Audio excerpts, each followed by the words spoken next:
Simbora estudar Começos de uma Fortuna, Clarice Lispector. Chegamos aqui ao 10º conto do livro Laços de Família. Este é um conto bastante diferente, ele destoa um pouquinho do livro, tá? Eu sei que pode parecer chato eu falar isso, mas é o conto que eu menos gosto desse livro. Ele é importante, né? Claro, é Clarice Lispector, escreve muito bem, mas eu diria que essa análise, né, psicológica do personagem principal, eu acho que fica um pouquinho abaixo das demais, tá? Eu vejo um conto assim, um pouquinho diferente. E o título ali já é Começos de uma Fortuna, né? Porque ele vai contar a história de um garoto, né, um rapaz. Como sempre ali Clarice ela aborda, né, essa classe média do Rio de Janeiro, tá, da sociedade da época ali, né, em que ela escreveu esse livro, né, o primeiro livro de contos dela, de 1960, que é o Felicidade Clandestina. Então esse é o 10º conto do livro Felicidade Clandestina, eu falei? Nossa, Laços de Família, tá? Apaga é o 10º conto do livro Laços de Família, o primeiro livro de contos. Felicidade Clandestina foi muito depois, né? Já foi na década de 70, 75? Felicidade Clandestina? Não me recordo aqui, não vou pegar o livro aí também agora, tá? Mas, falei tanta besteira, né? Tá? Então vamos lá. E essa família, né? Aquela família de comercial de margarina, né? Que tem muito ali, né? Na Clarice dos anos 60. A essa hora, Tijuca não havia despertado de todo. Então a marca da Clarice ali do bairro da Tijuca, né? O Rio de Janeiro. Clarice, como eu já tenho falado, né? Rio de Janeiro e Recife, basicamente. Tijuca não havia despertado de todo. Se eu tivesse dinheiro, pensava Arthur, e um desejo de entesourar, de possuir com tranquilidade, dava ao seu rosto um ar desprendido e contemplativo. Então nós temos ali esse personagem Arthur, né? E o título é Começos de uma Fortuna, pensando em ter dinheiro, né? Um desejo de entesourar, de ter grana, né? De poder ter aquela grana para pensar o que eu vou fazer com aquela grana. Tá? E o título, né? Já diz ali, né? Começo de uma Fortuna, ou seja, ele já mostra para nós o que vai ser o conto. Né? E ali a família, né, ele quer mais grana, ele quer mais mesada, mas o pai, né, não. Qual a necessidade disso? E ele fala, né, que ele tem as necessidades dele, mas, né, como ele diz, eu também tenho as minhas preocupações, mas ninguém liga.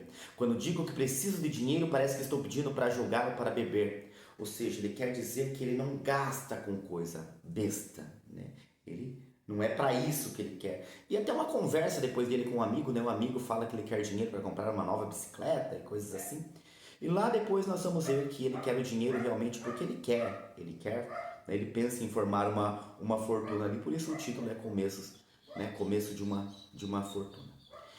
E ele tem um amigo, né? Que é o Carlinhos. E eles estão ali, né, na escola e o Carlinhos fala para ele, né? Glorinha estava querendo ser convidada para o cinema, né? E ele fala pro amigo: se você não tem dinheiro para 2 entradas, eu empresto, você paga depois. Só que olha o pensamento do Arthur: mas depois eu tenho que devolver a você e já estou devendo ao irmão de Antônio. Então, ou seja, quando eu pegar o dinheiro não vai ficar na minha mão, né? E ele pensa naquilo: poxa, a Glorinha, uma menina ali, né? Eu vou levar ao cinema, tal, né? E então, pelo visto, logo que alguém tem dinheiro, né? O pensamento dele. E então, pelo visto, logo que alguém tem dinheiro, aparecem os outros querendo aplicá-lo, explicando como se perde dinheiro. Então, ele quer formar a sua fortuna já ali, né? Ele pensa em ter dinheiro, tá? A preocupação dele é o ter, tá? Enquanto os outros acham que o dinheiro é para gastar. E ele fica naquela, né? Fazer ou não fazer dívidas, né? Mas tem a Glorinha ali. E depois, lá na porta do cinema, né? Ele pede o dinheiro emprestado ao Carlinhos, porque a Glorinha estava lá com uma amiga. E aí a gente vê aqui, né? Dois pares, né, se formando. O Carlinhos e a amiga da Glorinha e o Arthur e a Glorinha. conto narrado em terceira pessoa, tá, gente? Como a maioria dos contos aqui deste livro. E ele senta ali e ele não consegue aproveitar, né, aquele momento ali do cinema. Na realidade, o cinema só esteve estragado no começo. Logo depois, ele relaxou o corpo. Ele não conseguia se divertir com aquilo. Esqueceu-se da presença ao lado e passou a ver o filme, né? Quando ele para de se preocupar com a Glorinha, ele começa a prestar atenção no filme, ele começa a se divertir. Somente perto do meio teve consciência de Glorinha e num sobressalto olhou-a disfarçada. Até se esqueceu dela. Com um pouco de surpresa, constatou que ela não era propriamente a exploradora que ele supusera. Ou seja, ele começa a ter esses pensamentos de que a Glorinha era exploradora. Só estava pensando no dinheiro dele ali, né, para poder entrar no cinema. Lá estava a Glorinha inclinada para a frente, a boca aberta pela atenção. Então a Glorinha estava prestando atenção no filme, não pensando apenas no dinheiro dele. É isso que ele pensa aí. Mas ele fica com aquilo na cabeça, né? Se ele tinha ou não tinha sido explorado pela Glorinha. E ele acha que ele foi explorado, né? Ele chama ela de ingrata, tá? E logo depois ele pensa, né? Ela deveria ter pago daquele modo a entrada do cinema, tá? Então, é aquela coisa, né? Não aconteceu nada entre eles. Ele paga a entrada, ele esperava alguma coisa, né? E ele já vai pensar, né, no amigo, no Carlinhos. Lavando cuidadosamente os pés na banheira, ele pensou que a amiga de Glorinha era melhor que Glorinha. Veja bem, a amiga de Glorinha é melhor que Glorinha. Então, ele foi trapaceado. Nem tinha procurado reparar se Carlinhos aproveitara ou não da outra. Então, com toda aquela situação dele pensar tanto em dinheiro, né? Ele não consegue se divertir, nem ele reparou se o Carlinhos tinha ficado com a menina ou não, né? Tinha dado uns beijinhos ali na menina ou não. Essa ideia saiu muito depressa da banheira e parou diante do espelho da pia, até que o ladrilho esfriou seus pés molhados. E aí ele começa a ter uns pensamentos, né, que todo mundo pensa, para que ele quer dinheiro, vai gastar com o quê?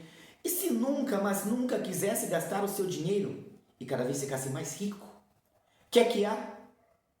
Tá? Então, ele começa a ter esses pensamentos de juntar aquela grana, né, de ter aquela grana. E depois no jantar ali, né, em casa já com a mãe e o pai, a mãe vê, né, que ele não come, né, está ali, parece sem apetite, a mãe fica preocupada com isso e fala. E o pai, né, também está ali na mesa, né, e ele pergunta, né, para o pai,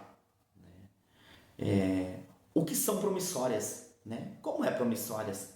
E aí o pai fala para ele, pelo visto o ginásio não serve para nada, né? Como quem diz assim, pelo jeito você não está aprendendo nada na escola, não sabe nem o que são promissórias.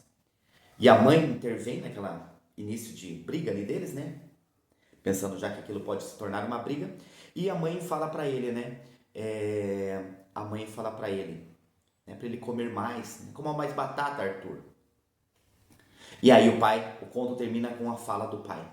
Promissórias, dizia o pai afastando o prato, é assim. Digamos que você tenha uma dívida. E aqui eu vejo, né, a grande frase do livro. Digamos que você tem uma dívida. E o pensamento dele é isso, né? Então parece que a Glorinha tinha uma dívida com ele, porque ele paga o cinema. Mas ele tinha uma dívida já com o Carlinhos ali, por ter emprestado a grana. E pro outro amigo, né, o amigo do Antônio lá, que ele fala, né, que também tinha ali emprestado uma grana. Então realmente, pessoal, eu acho esse conto um pouquinho abaixo dos outros, né, porque a gente não tem, tá, essa coisa mais, uma análise mais profunda desse personagem.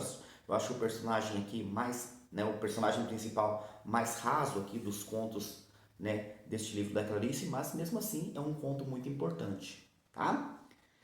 Espero que tenham gostado. Por hoje é isso e simbora estudar!